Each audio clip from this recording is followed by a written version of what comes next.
Olá, boa noite para você ligado aqui no Diálogos LGBTs, esse projeto da UNA que nós estamos fazendo desde a última semana, comemorando aí a Semana do Orgulho LGBT aqui na cidade de Campinas.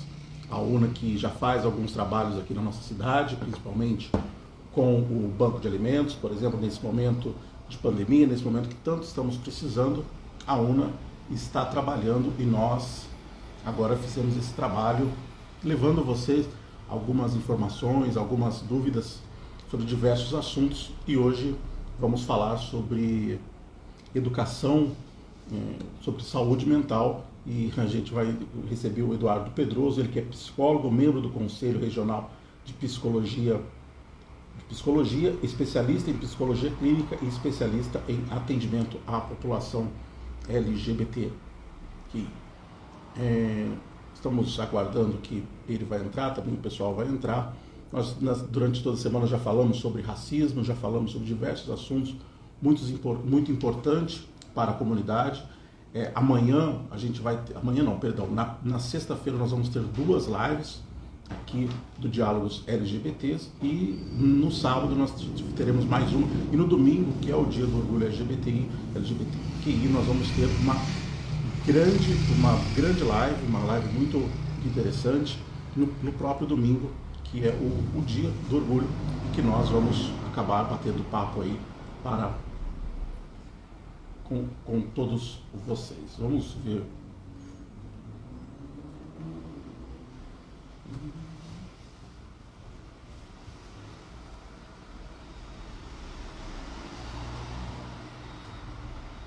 Esperando o pessoal entrar, esperando também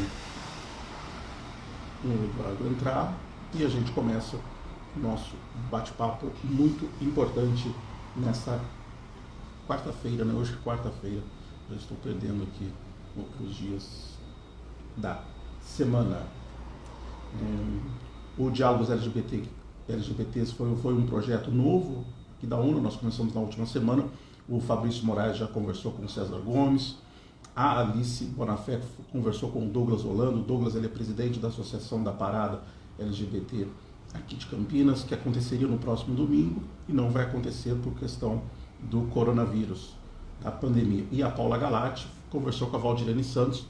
Então foram 3 lives já que nós fizemos, debatemos diversos assuntos e agora vamos falar sobre saúde mental e a população LGBT. A Unicamp também está fazendo uma programação muito legal, que inclusive a UNA está participando, que é a Unicamp Queer, que é do dia 22 de junho até o dia 3 de julho. Né? Você pode entrar lá na nossa página UNA LGBT Campinas, tem as informações de todas as mesas, você pode ir lá para participar também dessa ação que a Unicamp está fazendo. Junho é o mês do orgulho LGBTQIA+, e com isso reafirmamos a nossa luta diária por direitos, dignidade e população. Num país onde a taxa de violência contra a pessoa LGBTQIA+, cresce a cada dia. Oi. De morte. Tudo bem, Lu? Vamos Tudo bem, e você? Tudo bem também. Agora tá me ouvindo, né? Agora eu tô, antes eu não tava. Tá, beleza, então. A gente teve um probleminha na primeira live, mas a gente já começou aqui. Du, primeiro eu queria que você se apresentasse, né, para quem está te conhecendo agora, falasse um pouquinho sobre o seu trabalho. Nós tivemos aí, você agora faz parte do Conselho Regional de Psicologia, né? Nós tivemos aí uma dura luta na última eleição do Conselho, né? Eu queria que você falasse um pouquinho sobre, primeiro, se apresentar, falar um pouquinho sobre o seu trabalho, sobre essa luta que nós tivemos aí no Conselho Regional. Obrigado.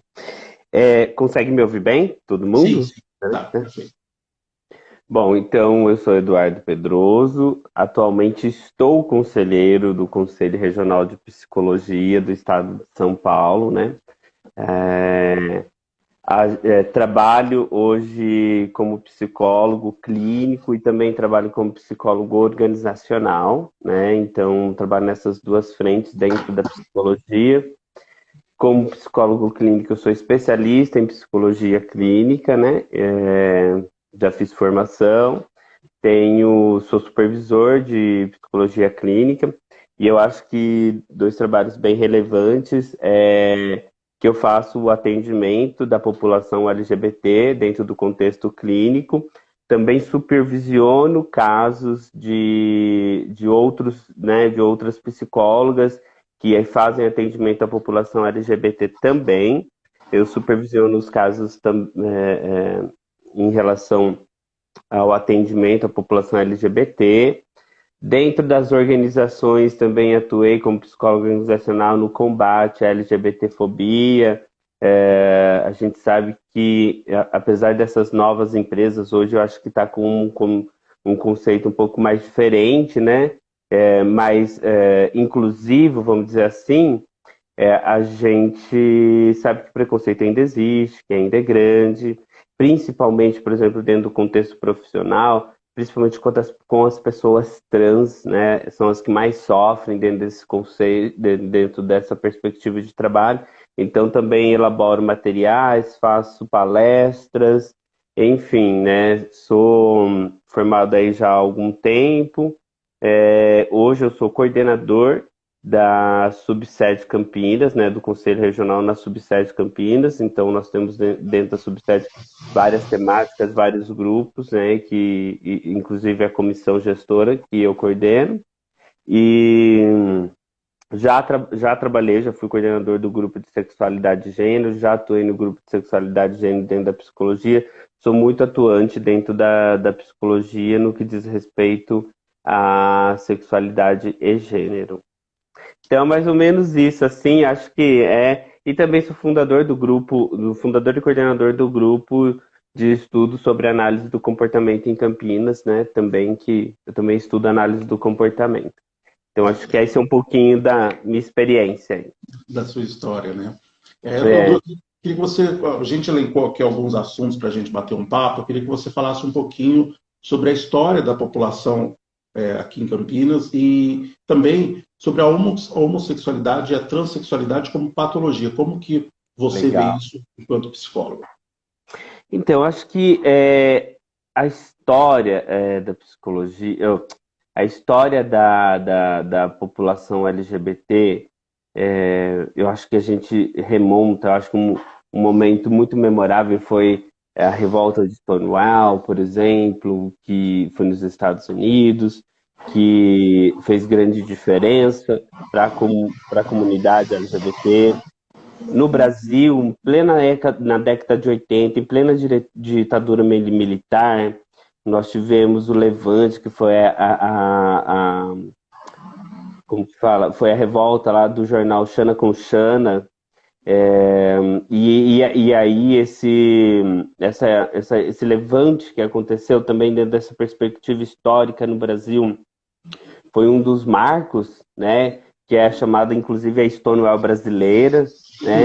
E eu acho que o que é mais interessante é que essa Stonewall brasileira foi liderada por mulheres, E eu acho que isso precisa ser valorizado, no entanto que acho que toda a comunidade LGBT tem valorizado nesse sentido. Então começa aí na década de 80. E a partir disso, da década de 80, depois também da queda da ditadura militar, eu acho que da possibilidade de liberdade de expressão, as pessoas, os grupos começaram a se organizar e aí passaram a defender a causa de uma forma mais organizada, de uma forma de militância, e isso a gente vem até hoje. Acho que muito do que a gente conseguiu como direito da população LGBT vem dessa luta, né? Eu estava ouvindo uma live esses dias e aí eu estava fazendo uma reflexão. A gente conseguiu muito direito, existe um movimento querendo esse retrocesso, mas quantas vidas LGBTQIA+ foram necessárias para a gente chegar a esse ponto, né? Para a gente chegar onde a gente está. Então, acho que essas vidas têm que ser lembradas e é por elas que a gente tem que lutar. E eu acho que isso que é um pouco da história, né? da história da população LGBT, principalmente no Brasil. Agora, falando sobre homossexualidade e transexualidade como patologia, acho que na década de 90, em 1999, a psicologia, pelo menos a psicologia, passou a não considerar a homossexualidade como uma patologia. Antes, eu não me lembro qual que era, eu acho que ainda já era CID-10, o CID-10, que é um manual de diagnóstico, né? Então, dentro da psicologia, tanto na psicologia quanto na psiquiatria, na medicina, existem os manuais diagnósticos, né? Esses manuais diagnósticos, eles são orientados muito pela Organização Mundial da Saúde. Então, a Organização Mundial da Saúde publica quais são as doenças, e esses manuais são orientados através são orientados a partir, né, dessas diretrizes da OMS. E aí, até na década de 90, eu não me lembro exatamente o ano agora, existia a patologia da homossexualidade como patologia. É uma patologia, era uma doença, precisava de ser tratada, enfim, algo no sentido. A partir desses movimentos expressivos da comunidade LGBT, da pressão que foi sofrida em relação a isso, de que a homossexualidade é uma forma de expressão, é uma forma de você viver a sua sexualidade e não uma doença, aí, na década de 90, passa a sair desses manuais diagnósticos, a homossexualidade.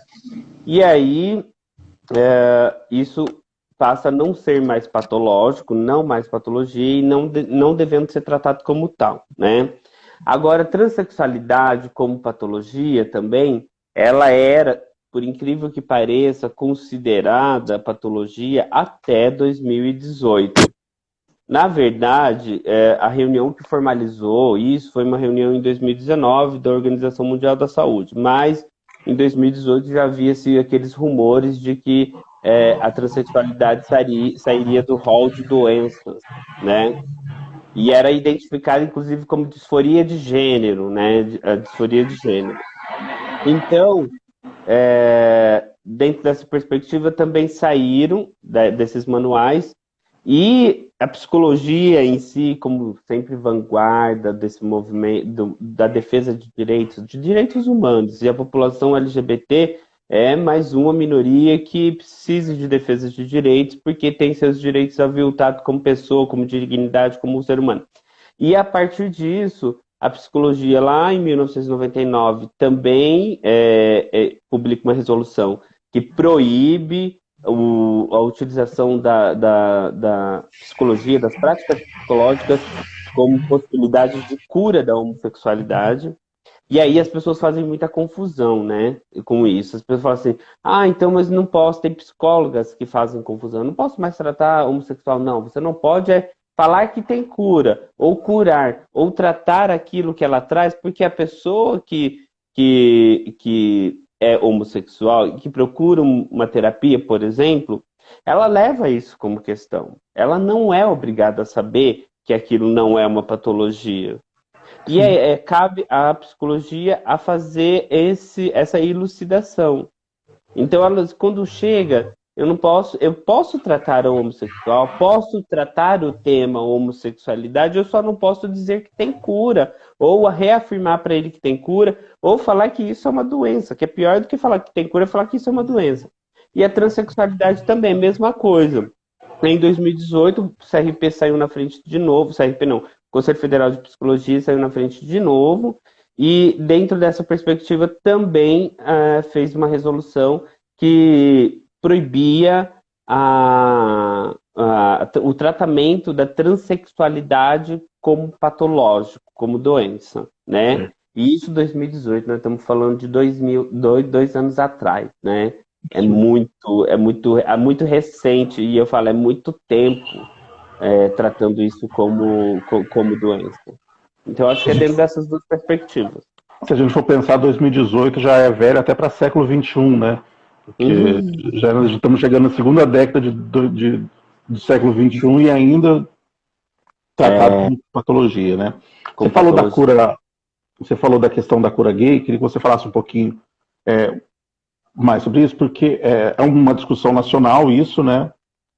Inclusive do próprio governo, a própria secretária dos Direitos Humanos, né, a própria ministra dos Direitos Humanos prega isso, né? Mas eu acho que é isso que você falou, né? Porque no processo de aceitação, no processo de negação, quando um adolescente, por exemplo, vai se descobrindo, é normal que ele vai chegar para um psicólogo e perguntar se ele está doente. Né? Se é normal, se é aquilo, se é desse jeito, se ele está doente. São perguntas que passam pela cabeça. Né? Então, justamente por isso tem que passar, tem que ser a responsabilidade do psicólogo falar que não é, né? Que não é doente. Não. E aí até já dando gancho para você falar um pouquinho sobre essa questão de aceitação das pessoas LGBTs. A gente falou do século XXI, como é que está? Como é que você vê essa parte? Está mais a sociedade já está não aceitando, mas já está mais fácil para quem é da nossa geração ou para os mais novos? Como é que está esse processo de aceitação? Como é que você está vendo? Então, você sabe que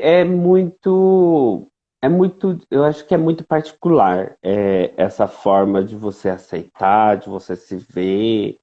Eu acho que é muito particular porque cada um se descobre de uma maneira. E então, acho que de um modo geral, a gente fala de organização, de pessoas, de falar de um comportamento coletivo, vamos dizer assim, dentro de uma perspectiva de comportamento coletivo, hoje, a geração de hoje tem mais informação. Obviamente, eles têm mais informação a respeito disso, né? Do que é ser homossexual, de viver as suas expressões, tanto sexuais quanto as suas expressões de gênero. Então, acho que as pessoas são mais empoderadas hoje em relação a isso, né? Mas, o comportamento coletivo anterior a isso, acho que era um pouco mais hostilizado. As pessoas pensavam mais que era doença, inclusive as próprias pessoas homossexuais ou as pessoas transexuais e toda a comunidade LGBT. Então elas pensavam isso como doença e ia atrás dessa cura. As famílias estipulavam cura. As famílias determinavam que essas pessoas precisavam ser curadas. Então, o que acontecia? Até a própria pessoa achava que ela era doente, ia atrás de uma cura. E tem essa discussão dentro da psicologia, mas é uma discussão que eu acho que o setor progressista acho que sempre se faz valer, né, da dignidade e respeito humano, porque tem uma discussão, há psicólogas que levantam a bandeira de que a homossexualidade é uma doença e precisa de cura, e de que existe uma reversão da sexualidade, uma reversão. Se você é homossexual, você pode ser heterossexual. Eu já costumo dizer que a gente pode ser tudo, a gente pode ser o que quiser. O que quiser. Uhum. A gente não precisa se rotular. Não precisa se rotular. Mas falar de uma inversão por conta de uma questão social, isso é crueldade com a pessoa, crueldade com a população, é crueldade com a própria psicologia. A psicologia não deve ser tratada dessa forma. Acho que quem é psicólogo, né? Quem é psicólogo, ela precisa olhar muito. Eu, como conselheiro, hoje, eu acho que eu faço muito de um papel de olhar muito para o nosso código de ética. E se você for prestar atenção, o nosso código de ética fala que não, que a gente precisa defender direitos humanos, dignidade humana. Então esse é o nosso papel. Então falar que você está adoecido, precisa de cura, é uma coisa assim bizarra, né? Eu acho que eu concordo, é bizarro falar isso, mas existe. Nessas eleições, como você começou falando, eu acho que nessas eleições teve uma quantidade de votos. Eu acho que a ala que defende a cura gay, dentro da eleição da psicologia, a ala que defende a cura gay, teve uma quantidade de votos ruim, baixa, né, que não dava para disputar, só que teve 5 mil votos. Então, pelo menos a gente sabe que 5 mil psicólogas pensam em cura gay. Entendeu?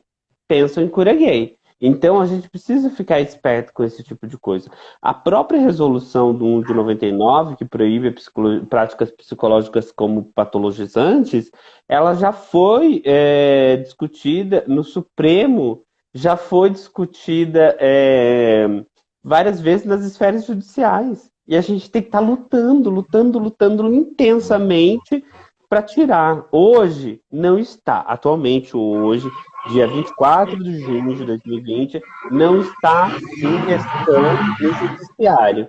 Mas isso não impede que volte a entrar no judiciário daqui a pouco, amanhã, depois, daqui a um mês, um ano.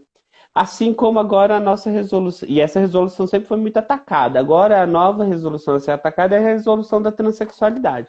Vai ser atacada. Porque tem psicólogas que acham que é disforia de gênero. Uma disforia é, na verdade, uma inconformidade, um não ajustamento. É isso que quer dizer uma disforia. Então, eu não me ajusto ao meu gênero. Isso é uma patologia. Então, eu preciso ser tratado. Então, esse pessoal, eles têm argumentos fortes até para isso. Só que a gente não pode cair, né? Não pode cair nessa conversa de patologização da pessoa, né? De estigmatização. Você é doente. Você é doente. Então, acho que dentro dessa perspectiva, é mais ou menos isso que eu tenho a falar um pouco sobre essa questão de cura. É um debate dentro da psicologia, ele é intenso, ele reverbera em todos os conselhos regionais.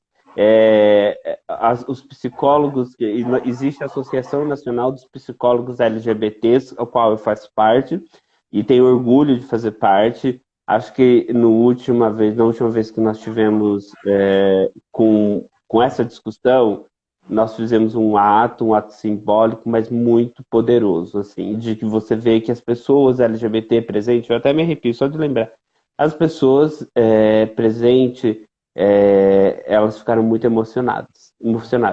E aí, perguntando para as pessoas, é assim, o que você defende? É uma psicologia patologizante ou não? A resposta que deram é, eu defendo a minha vida. Não é mais a psicologia, é a minha vida. E eu acho que é isso, é muito forte. É bem forte. Até já emendando que você falou essa frase, né?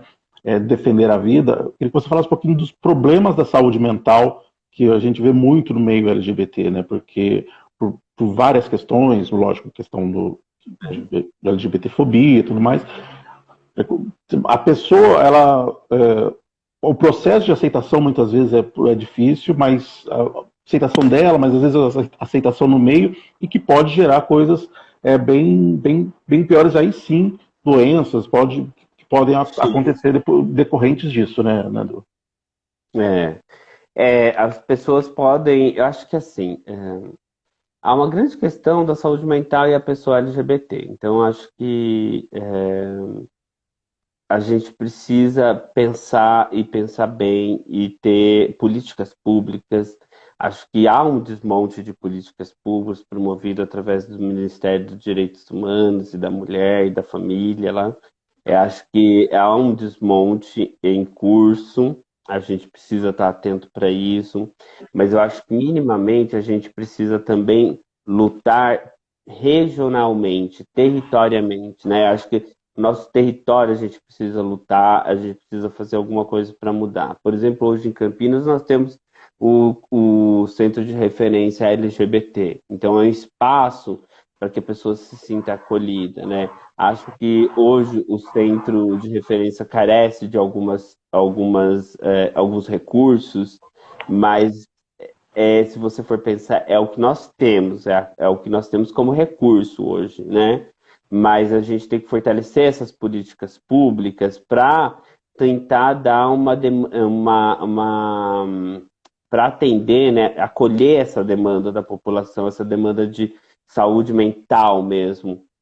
E as pessoas LGBT, elas têm uma grande possibilidade de ter a sua saúde mental afetada por diversas questões, por diversas questões. Acho que começa pela aceitação, né? A pessoa ela tem dificuldade em se aceitar, porque é diferente da família dela, é diferente no contexto escolar, é diferente de N formas, e aí há uma dificuldade de aceitação. Eu atendi já clientes com essa dificuldade de aceitação. Eu dou supervisão em casos de clientes com dificuldade de aceitação, né? Então, é muito comum, é muito constante essa dificuldade de aceitação. Eu tava tentando lembrar aqui o nome do filme, mas eu não consigo, que esse foi um filme que eu vi, e que eu pensei assim, nossa, mas como é chocante de uma pessoa, não lembro o nome, mas era uma pessoa, um gay, que ele não queria ser gay, os pais eram evangélicos e tal, fervorosos, né? É um filme norte-americano. E aí ele não queria, então ele mesmo tentava se curar através da religião, através de comunidade terapêutica, porque isso acontece muito, né? A pessoa, ela vai para comunidade terapêutica, ela vai para religião, ela vai para N lugares para poder se aceitar. E ela não se aceita. Então, eu acho que isso já cria um conflito, e esse conflito já é motivo de atendimento de demanda na saúde mental. Depois vem o próprio preconceito. Sofrer preconceito é ruim. Eu posso falar, assim, eu fui vítima de preconceito quando que foi a última vez? Assim, eu sempre fui vítima de preconceito por ser LGBT. Mas sabe o que eu comecei a pensar hoje? Eu fui vítima de preconceito semana passada. Olha só que interessante, assim, vítima de preconceito, vamos dizer assim, público, direto. Sim, Porque a gente é vítima de várias formas todo momento, né? Só por declarado, existir. né? Isso. Declarada, exatamente, declarada, essa palavra. Fui vítima de preconceito declarado semana passada, porque há uma recusa de atendimento por ser um psicólogo LGBT. A pessoa tem todo o direito, né? Ela tem todo o direito. Mas há um motivo, não é porque eu sou um mau profissional ou porque eu não dou conta do caso, é porque eu sou LGBT. Esse que é o grande problema, né? Uhum. E assim já foi comigo, eu já trabalhei em várias empresas, e assim foi comigo em empresas. Enquanto um fazia um para poder subir de cargo, eu tinha que fazer dois, né? Isso causa um sofrimento. O preconceito causa um sofrimento na pessoa, né? Por exemplo, não muito distante, um dia eu fui ao supermercado, e não faz muito tempo isso, faz poucos anos atrás. Eu fui ao supermercado, tinha uma galera assim na rua, deixei meu carro na rua ao invés de colocar no estacionamento do supermercado. Quando eu volto, está cuspido, escarrado na maçaneta do meu carro. Tipo, vamos zoar, porque é LGBT, né? Vamos zoar. Então, esse preconceito vai acabando. Eu acho que eu tinha 12 anos, eu fui apedrejado, né? Fui apedrejado por mais de 1 quilômetro. Olha isso. Fui apedrejado porque eu era LGBT, entendeu? Vítima de preconceito, e preconceito. Outras crianças apedrejaram uma criança por ela ser LGBT, QIA. É absurdo, por 1 quilômetro, você sendo apredejado, apanhando, sendo chutado, um monte de coisa. Então, é muito triste o preconceito. E eu, se eu não tivesse a resiliência que eu tenho, enfim, podia ter acontecido N coisas comigo. Então, o preconceito traz sofrimento mental, sim, também. Acho que uma das outras coisas que é muito marcante também é ansiedade e depressão. O Brasil é o país mais ansioso do mundo. Ponto. Organização Mundial de Saúde. O Brasil é o país mais ansioso do mundo. E depressão não fica muito atrás, não. Não é o mais do mundo, mas acho que tem uma relatividade aí de questão da população. Mas o país mais depressivo e ansioso do mundo. E aí você vai colocando essas. Se a gente já por ser, né, por definição, ansioso e depressivo, imagine a população LGBT. Imagine. Então, essa população LGBT, dentro desse contexto, está muito mais ansiosa, está muito mais depressiva. A gente não foge disso, né? E o suicídio também, que é outra questão muito, muito, muito. Vira e mexe, você fica sabendo, a pessoa se suicidou, a pessoa se suicidou, se suicidou. Ah, mas ela estava bem, era transexual. Né? Os últimos casos que eu vi era de transexual masculino se suicidando. Suicídio, a pessoa ela chega num nível de sofrimento tão grande que ela só vê como possibilidade de matar. Sim. Suicídio. Ela só vê como possibilidade de acabar com aquela agonia, com aquele sofrimento, ou suicídio. E é aí que acontece esse suicídio. E dentro dessa perspectiva toda, isso tudo é violência. Isso tudo é violência. A violência que gera demanda para a saúde mental da população LGBT. Isso tudo é violência. Violência física, psicológica, violência de Estado, vários tipos de violência, em todas as suas performances, todas as suas nuances, a violência. E a LGBTfobia não é diferente, né? Acho que não é diferente. A LGBTfobia também é mais uma violência que traz para a gente uma necessidade de saúde mental. Né? Mas é isso mesmo, a violência, a gente pensa que a violência é só o bater, é só o dar com a lâmpada na cara no meio da Avenida Paulista, né? Não, a violência é o que você falou, todo dia, né? Você não poder beijar você não poder andar de mão dada na rua, não tô falando nem de beijar, tô falando de andar de mão dada na rua, né? Andar de mão dada na rua. Apesar que eu pessoalmente tenho quando a gente fala pelo direito de amar, não, é pelo direito de ser, né? Não é só o direito não é só andar de mão dada na rua, né? Eu sou isso e sou, né? Não precisa com outra pessoa para ser isso. De viver. Né? De viver. Eu acho que violência psicológica é uma coisa extremamente cruel. Eu falo assim, elas são equivalentes. Não existe menor e maior, né? São equivalentes. Você dá uma lampadada na cara de alguém é tanto quanto você fica chamando ele de bichinha, viadinho. Imagina na escola pública, aquela pessoa que tem 7 anos de idade, aquela criança, ou 10 que seja, está sendo hostilizada, bichinha, viadinho. É muito ruim. É muito ruim. É verdade. O Duque, você falasse já onde que a psicologia ajuda, então, nesse ponto, né? A psicologia e a população LGBT. Eu queria que você falasse um pouquinho, você já falou que tem um grupo, né, de psicólogos LGBT, eu queria que você falasse também um pouquinho sobre a população LGBT com a psicologia e também, lógico, os psicólogos LGBTs. Eu acho uma coisa muito interessante. Interessante não, acho que é triste até. Não é interessante, é triste. Você vê que, por exemplo, o atual governo federal, existe um movimento de desmonte dos sistemas conselhos, né? Existe um movimento velado que ele quer desmontar os conselhos, né? E os conselhos, como sempre órgãos de classe, vão representar aquela categoria e vão representar a categoria na sua nuance. Por exemplo, o nosso Conselho de Psicólogos, Conselho Federal, se eu não me engano, nós somos 89% mulheres. 89% da categoria inteira. Mulheres. Só no estado de São Paulo nós somos mais de 100 mil. Só na região de Campinas nós somos mais de 16 mil psicólogas, né? Então nós somos um conselho constituído principalmente de mulheres. E aí você ouve do governo federal, até mesmo antes de se tornar governo federal, né? Acho que não precisa reforçar aqui, que ouve assim, o Conselho de Psicologia está tomado pelos gays. Olha isso, pelos gays. Como se não houvesse nem lésbica, como se não houvesse transexuais, é só os gays. E está tomado pelos gays. E é assim, é essa a visão desse governo, que o Conselho de Psicologia está tomado pelos gays.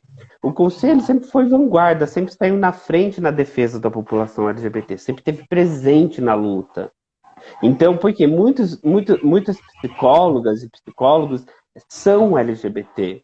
No entanto, que existe a Associação Nacional dos Psicólogos LGBT, que a gente tem altas discussões, uma interação muito bacana, muito forte, e que são pessoas, e são psicólogos LGBT que defendem essa pauta dentro da psicologia. Dentro da área da psicologia, a gente defende essa pauta. Então, a gente é um grupo organizado dentro dessas temáticas. Existem outras 1000 temáticas. A gente se importa com a pessoa com deficiência, a gente se importa com as questões étnico-raciais, a gente se importa com a educação, a gente se importa com testes psicológicos, a gente se importa com várias coisas, né? Com várias coisas. E a sexualidade de gênero é uma delas. É uma delas. Mas é forte, é presente. Na gestão passada, nós tínhamos um grupo que era um grupo estadual de sexualidade de gênero, qual eu fiz parte, com muito orgulho, com as minhas colegas psicólogas. Fizemos várias ações, né, no sentido, participamos com vários coletivos. A nossa ideia é sempre participar com os coletivos, né? Então, dentro da esfera estadual. Hoje, na nossa gestão, na esfera estadual, para essa temática, a gente tem um comitê consultivo, que são pessoas da psicologia e da não psicologia, do movimento social, que são reunidas para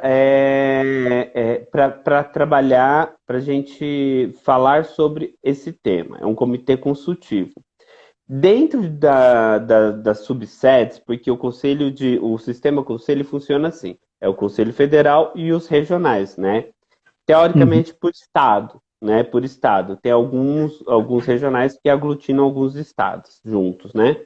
E aí são os regionais. Dentro dos regionais tem essa organização estadual, que é um comitê consultivo, que é para auxiliar na produção de material. E cada conselho regional tem as suas subsedes, que são as divisões territoriais dentro do estado. Então, em São Paulo, nós temos 11 subsedes. E nessas 11 subsedes, nós temos os grupos que discutem essa temática. Em Campinas, nós temos o grupo que a gente chama de Núcleo de Sexualidade e Gênero, né? Hoje, ele é coordenado, eu já fui coordenador desse grupo, mas hoje ele é coordenado pela Rayane Martucci. A Rayane também é uma super colaboradora nossa aí. E aí a gente tem dentro dessa perspectiva, né, de território, a gente tem esse núcleo que é organizado para discutir essa temática. Aí, para vocês terem ideia, no dia 27 agora, esse núcleo está organizando uma mega live, né, que é um evento online, que vai ser das 13 às 17 horas, e vai contar com falas de várias personalidades do movimento LGBT de Campinas, vai contar com apresentações artísticas intercaladas, e a ideia é essa, falar da pauta LGBT. Então vai ter esse movimento, é uma galera super organizada, também estão levando a psicologia para dentro das universidades, né? Então, a gente, aliás, nos cursos de psicologia, a gente tem uma proposta de levar, já até fechamos com a ABEP, que é a Associação Brasileira de Ensino de Psicologia, de levar para as universidades a temática de sexualidade de gênero, que a gente entende que essa discussão em algumas universidades é muito escassa. Não se fala de psicologia e sexualidade de gênero, então a gente tem essa proposta. Então, eu acho que é esse o universo, né? Fora a defesa das nossas resoluções que a gente sempre tem no momento. Onde que vai ser essa live? Vai ser pelo Conselho Regional mesmo, essa live. Vai ser um link do Zoom, as pessoas elas vão se inscrevendo, porque como o Zoom ele é limitado de participantes, né? Nós resolvemos abrir inscrição. A pessoa, ela se inscreve, daí o link vai ser enviado e aí ela entra e participa dessa mega live que a gente vai fazer agora no dia 27. Tu até falando um pouquinho, você falou que o projeto do governo federal é eliminando esses conselhos, né? A gente falou da eleição do próprio Conselho de Psicologia, você falou que teve 5.000 votos, né? Quem considera que exista cura gay, né? É o que você falou, acho que para vencer a eleição não tinha muita gente, mas pensar que tem 5.000 psicólogos que a gente pode ser atendido por eles é meio desconfortante, né? No mínimo, né? Para a gente pensar isso, né? De 5 mil aqui E a gente que sabe não só concordam, como vão na urna para votar, né?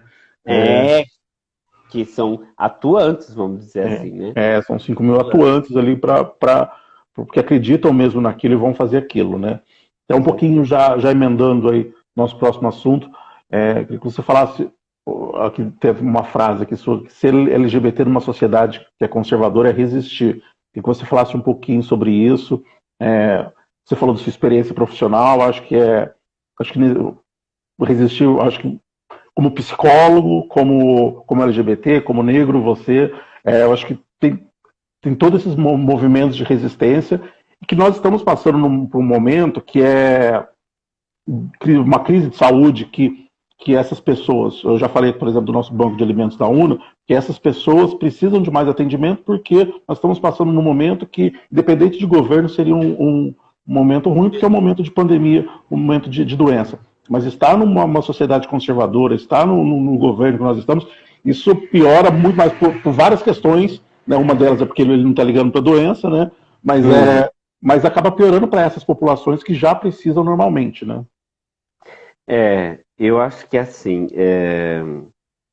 eu costumo dizer, eu gostei, eu vi um vídeo no YouTube e vi algumas personalidades, né, aí da política falando, e eu gostei muito de ouvir essas falas, quando a gente fala assim, o rei está nu, né, e aí a gente vai buscar a história do rei nu, né, que o rei manda fazer uma roupa, e aí ele estava sendo chacoteado, na verdade, mas todo mundo concordava, né? Só os inteligentes viam, né? Só os inteligentes viam a história do rei está nu. Eu acho que nós estamos vivendo a história do rei que está nu, né? O rei está nu. E a gente está vendo aí um capital que é, né, um capitalismo, não só capitalismo, mas eu acho que é todos uns processos eu acho que de governo, de avanço da direita, do conservadorismo, enfim, eu acho que assim, eu sou super progressista, falo, e acho que a gente está num momento muito ruim, que a gente devia estar se preocupando muito mais com a Covid do que se preocupando com o XYZ no poder. Se isso vai, se aquilo vai, se aquilo outro vai. Acho que a gente devia estar se preocupando com outras coisas, não com isso, né? Mas, infelizmente, nosso momento político requer atenção também. Então, dentro dessa perspectiva, eu acho que o que acontece? A gente acaba sofrendo mais e esse fato do rei estar nu, ele mostra essa debilidade. Então, assim, ele mostra que é ineficaz, né? Então, quando as pessoas vão protestar lá daquele carrão deles lá, né? É o protesto do carrão. Então, o rei tá saindo para falar. Então, assim, eu acho que assim uma fragilidade. Nós vivemos uma fragilidade das políticas públicas como um todo, né? Como um todo. Então, a gente já tinha o SUS precário, que se revelou mais precário numa crise, não era preparado para uma crise, né? Então, assim, a gente vê e isso é estrutural, a saúde como um todo. Aí a gente mostrou mais necessário, né, também, né? Teve história dos mais médicos, que daí vai, volta. Então, assim, precarização. Enquanto a gente vê muita precarização, a gente também vê muita corrupção. Um fato que me deixa muito triste, por exemplo, é a corrupção com Covid, com os equipamentos da Covid, que já foram descobertos, entendeu? Eu sei que tem uma parcela da mídia que sensacionaliza a questão, mas o fato existiu, e isso traz uma tristeza. Então a gente revela que as políticas públicas elas são ineficazes, e a gente tem poucos recursos, principalmente para a população LGBT. Aí eu gosto de falar os profissionais de psicologia, por exemplo, que a gente precisa acolher essa demanda. A gente precisa entender direito essa demanda. A gente precisa saber lidar. por exemplo, eu tenho alguns dos meus supervisionandos, são pessoas não LGBTs que atendem pessoas LGBTs, né? E a principal frase que eu falo para eles é o seguinte: vocês precisam dizer para seus clientes, né, seus pacientes, que ser LGBT numa comunidade, num país como o nosso, numa sociedade como a nossa, é resistir. Ou seja, tem que praticar com eles e desenvolver resiliência. Resiliência para poder resistir. Né? Então, e eu acho legal até, porque são psicólogos não LGBT que não participam desse universo, mas vem atrás, procura, quer saber. E isso é muito bacana. E é bacana falar para eles que, assim, uma principal lição, né, o principal desenvolvimento que você precisa trabalhar dentro da perspectiva do atendimento à pessoa LGBT é resiliência, é resistir. Eu não sou fenomenólogo, da fenomenologia, né, dentro da psicologia, eu trabalho com a análise do comportamento, mas eu gosto muito de Heidegger, de uma frase que uma professora minha, Ana Zaberlan, maravilhosa, ela fala assim: o mundo é um lugar inóspito, ou seja, o mundo é um lugar que vai ficar tentando contra você a todo momento. A todo momento ele vai tentar contra você. É inabitável. Então ele vai tentar te matar, ele vai tentar te ferir. E para nós, LGBT, o mundo é um lugar inóspito ao quadrado. Porque vai tentar matar muito. Antes de matar outro, vai tentar matar a gente. Sim. Entendeu? Então, ser LGBT numa sociedade como a nossa, conserva nossa, é resistir, é existir. É muito isso. A gente precisa de resistir a tudo isso que está posto, a gente precisa ter resiliência no sentido de a gente vai passar por maus bocados, nós vamos passar por maus bocados. E a gente precisa saber como lidar com esses mal bocados. Que a nossa vida não se resume a esses momentos infelizes. Né? A nossa vida não se resume a esse padrão cis heteronormativo que é imposto pela nossa sociedade. A nossa vida se resume por nós mesmos, por sermos nós mesmos, por queremos, né, viver, existir, viver as nossas expressões de gênero, de sexualidade livremente, sem ter medo de violência, sem ter o seu direito aviltado, né? Sem ter o seu direito aviltado, sem ter violência de Estado, que a violência de Estado que nós estamos sofrendo é muita, né? A gente sofre muita violência de Estado. Tendo políticas públicas, tendo recursos também do setor privado, né? Tendo respeito do setor privado, por exemplo, com o emprego da pessoa LGBT. Eu acho que é isso, é resistir. Numa sociedade como a nossa, é resistir e existir. A gente precisa sempre pensar isso. Você está resistindo contra o mundo que está sempre contra você. Você falou o respeito do setor privado, né? Porque agora, nessa semana, nesse mês, você olha o Facebook, todas as empresas com bandeirinha arco-íris, tudo bonitinho, né? Mas na hora de empregar, manda embora, ou não emprega, ou nem emprega, né? Então promove. Né? Então, tudo na prática mesmo acaba sendo bem o contrário. A Alice perguntou aqui, ela gostaria de saber como que podemos fazer o enfrentamento do desmonte desses conselhos que você falou, como que a gente pode enfrentar esse desmonte que está sendo feito. Eu acho que primeiro é fortalecer esses espaços. Então, acho que os profissionais, a categoria, precisa ir para esses espaços. Em Campinas, nós estamos vivendo um momento muito bom que as pessoas, as psicólogas novas, elas têm chegado, né? Elas têm chegado, têm se apropriado desse espaço, apropriar o espaço desse espaço, porque é o espaço da categoria. Então, isso é a primeira coisa que a gente tem para fazer enfrentamento. Então, as psicólogas precisam ter isso em mente. Aliás, só elucidar aqui que eu falo psicólogas sempre porque a nossa categoria é constituída por uma imensa maioria por mulheres. Então eu sempre falo no feminino, porque é assim que a categoria precisa ser representada. Então eu acho que a gente primeiro precisa fortalecer esses espaços, né? De participar, de se apoderar deles. E a gente precisa sempre ter contramedidas. Exigir que o Conselho Federal ele seja atuante no parlamento, seja atuante nos poderes, seja no parlamento, seja no Supremo, seja no próprio Executivo, que ele seja atuante no sentido de evitar, né? Evitar esse desmonte que está sendo posto. Porque é tudo um grande jogo de interesses. Sem conselho no meu pé, eu posso fazer o que eu quiser profissionalmente, entendeu? Eu posso, sem conselho, eu posso promover a cura gay.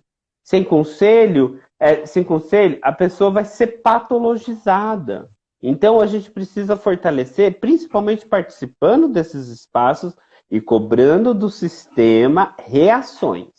O sistema precisa ter reações, reagir aos desmontes do governo.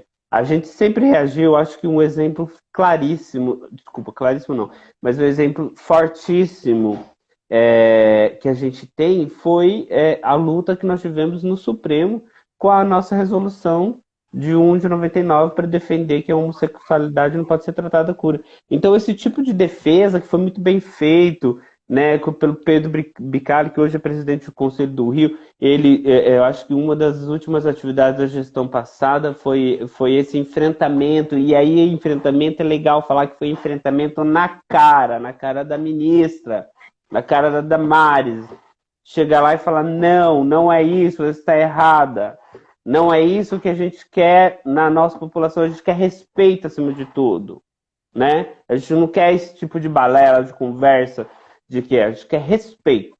E eu acho que é esse o enfrentamento que a gente tem que fazer, exigir respostas do sistema e participar, se apropriar dos espaços. Eu acho que você falando de conselho, lógico, é um conselho profissional, conselho de psicologia, mas a gente pode englobar todos os conselhos, né? Os conselhos populares também, o conselho tutelar, conselho das mulheres, esses que são pessoas eleitas, a gente precisa também ocupar esses espaços também para não deixar eles ser tutelados a essas pessoas, né? É importante a gente ocupar. Muito importante, inclusive, os espaços de controle social, a gente se apropriar, a gente tem que se... Eu acho que assim, ninguém me tira daqui se eu estiver aqui. Então, é isso. Se eu estou naquele espaço, se eu estou me apropriando daquele espaço, é difícil alguém me tirar daqui. No mínimo, ela vai ter um pouco de trabalho. E aí eu falo, o Conselho da Assistência Social também é um conselho super combativo, que as assistentes sociais elas são super organizadas. O Conselho de Enfermagem também, super combativo também. Acho que e sofreu ultimamente aí com aquela palhaçada que houve lá. Estavam fazendo um protesto muito simbólico, muito forte, e aí são atacados. Que absurdo. Quem está na linha de frente no meio de uma pandemia é atacado, né? É absurdo, né? O nível que a gente chegou no país. Bom, Du, queria agradecer a sua participação aqui no nosso Diálogos LGBTs. Obrigado. Foi muito construtivo aqui para a gente. Eu queria, então, antes da gente encerrar, deixasse uma palavra, porque a gente está na Semana do Orgulho LGBT, você já falou muito sobre isso, mas eu queria que você deixasse uma palavra final aí, tanto profissional como na sua experiência pessoal, para falar aqui uma palavra aqui para a gente. Eu acho que primeiro que a gente primeiro precisa estar politizado, né? Politizado que assim, normalmente a gente estaria agora fazendo uma parada gay, que é festa, curtição, é coisa legal. Mas saber que aquela festa, aquela curtição custou milhares de vidas LGBT. Que para hoje a gente fazer isso custou milhares de horas de trabalho das pessoas LGBT. Então a gente precisa valorizar isso politicamente, né? Defender a nossa posição, porque hoje em dia o que está em jogo não é mais um posicionamento político do movimento LGBTQIA+. Hoje o que está em jogo são as nossas vidas. Então, vidas LGBT importam. Isso que a gente precisa ter em mente E é esse o recado que eu tô. Politizem-se, vão atrás, aprendam, leiam, saibam, se envolvam nos espaços, né? Defendam a sua vida. Eu acho que é isso. Tá certo, então, Du, muito obrigado, viu? Eu que Você... agradeço. Nossa, vocês são, assim, estava querendo participar já, de contribuir com o UNA de alguma forma, e sempre que vocês precisarem eu estou disponível. Eu agradeço muito esse espaço para a gente poder dialogar. Muito obrigado. A UNA está sempre de portas abertas para você. Você já sabe onde chamar a gente aí para quando quiser algum projeto, alguma coisa, a gente está aí. E no sábado tem aí essa live do Conselho Regional que a gente vai acompanhar também, viu, Du? Legal, obrigado, agradeço. Um beijo Obrigado. no coração de todos. Obrigado. E para você que está acompanhando aqui o nosso Diálogos LGBT, a gente termina aqui hoje. Sexta-feira tem mais 2 diálogos LGBT, à 1h com a Vicky e à 8h com a Alice. As duas vão fazer, são 2 lives que nós vamos ter na sexta-feira. No sábado o Fabrício tem uma live e no domingo tem uma live muito especial. Amanhã a gente vai falar para você quem que é a nossa convidada da live do domingo, que é o dia do orgulho LGBT. Então, encerrando, siga a gente sempre nas redes sociais, mas lembre-se que a UNA está com o projeto do Banco de Alimentos, ajude a gente, tem aqui no nosso Instagram da UNA, você pode ter, você vai falar com a Alice e ela vai dar aí para a gente trabalhar, a gente levar, porque tem muita gente precisando nesse momento aí de coronavírus, de pandemia, tem muita gente precisando da nossa ajuda. Muito obrigado, eu sou Henrique Brazão, essa foi a minha primeira live aqui pela UNA, no LGBT Campinas, e a gente volta aí com mais esses projetos. Valeu e até mais.